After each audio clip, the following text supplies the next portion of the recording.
السلام علیکم۔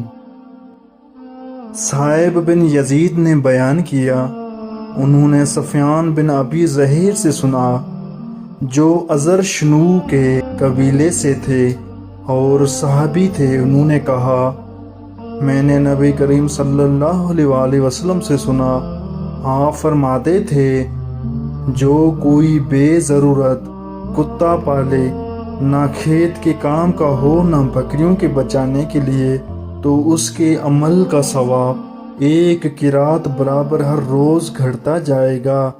صاحب نے کہا، میں نے سفیان سے پوچھا، کیا تم نے خود یہ رسول اللہ صلی اللہ علیہ وآلہ وسلم سے سنا؟